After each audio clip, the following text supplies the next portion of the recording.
14 मई से पहले असम्बली तहलील करने की तारीख दे देंगे? देखते हैं जी, भी बैठते हैं इंशाल्लाह। खान साहब ने तो कहा है कि 14 तारीख तक अगर असम्बली तहलील होती है फिर ठीक है, वरना ख़त्म कर दें। मैं समझता हूँ कि पॉलिटिकल फोर्सेस को मुज़ाकरात के ज़रिए और बातचीत के ज़रिए मसाइल का हल करना चाहिए, और बजाय इसके कि हम एक दूसरे को धमकाएं। बहुत दिली धमकियां और बहुत दबाव डाल दिया एक दूसरे पे, उसका कोई नतीजा नहीं निकला।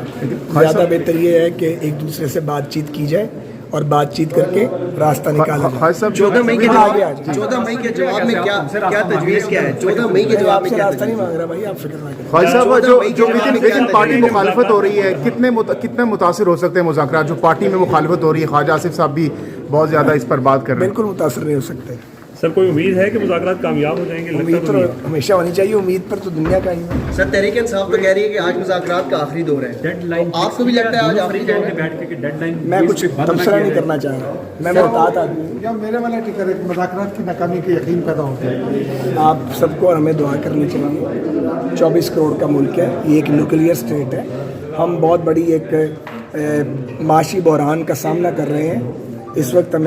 मैं ये समझता हूँ एज ए पॉलिटिकल वर्कर कि ग्रोई मुफादात से ऊपर उठ के सोचना चाहिए, और बजाय एक दूसरे को ललकारने के और धमकियाँ देने के बात करनी चाहिए। धमकियाँ देने वाले और ललकारने वाले इस मुल्क में बहुत हैं, जोड़ने वाले बहुत कम हैं। साहब, ये जो मुस्लिम लीग नून के जो वफाकी वुज़रा हैं वो मुखालफत कर रहे हैं, ख्वाजा आसिफ, एहसन इकबाल और सारे, इस पे आप क्या कहेंगे कि तकसीम नज़र आ रही है? नहीं, वो उनकी इनफरादी राय है, लेकिन जो लोग यहाँ बैठ के बात कर रहे हैं वो ज़ाहिर है अपनी अपनी पार्टी की आदत के मैंडेट के बगैर तो नहीं आ सकते ना। अगर किसी दोस्त को एतराज़ है तो उसे पार्टी लीडरशिप से बात करनी चाहिए। मौलाना साहब को बना लिया सर, मौलाना साहब को बनवा लिया है वैसे, जो वो बहुत बददिल है मुज़ाकरात से, कह रहे हैं कि इमरान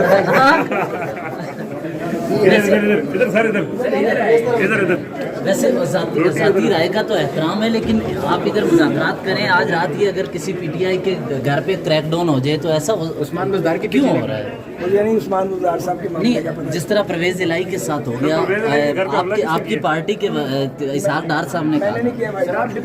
अस्सलाम वालेकुम जी, जहांगीर खान आपकी खिदमत में हाजिर है। इस वक्त मैं पार्लियामेंट हाउस के अंदर मौजूद हूँ, जहाँ पर पाकिस्तान तहरीक इंसाफ का जो मुज़ाकराती वफ़द है जिसकी क़यादत शाह महमूद कुरैशी कर रहे हैं, वो इस वक्त पार्लियामेंट हाउस पहुँच चुके हैं, जहाँ पर सेनेट सेक्रेटेरिएट में उनके बाकायदा तौर पर अब मुज़ाकरात शुरू हो चुके हैं।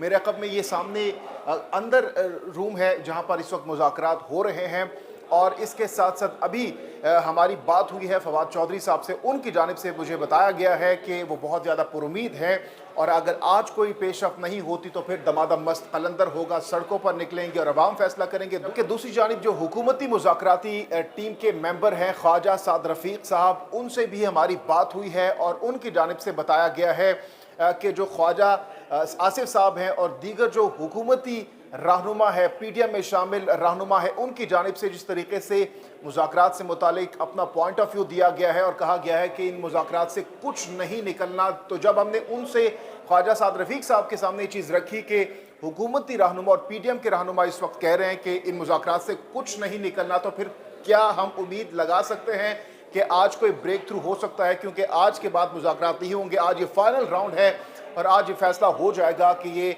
मामलात, सियासी जो टेम्परेचर है ये इसी तरह हाई से हाई होता जाएगा या फिर ये आने वाले दिनों में कूल डाउन हो सकता है।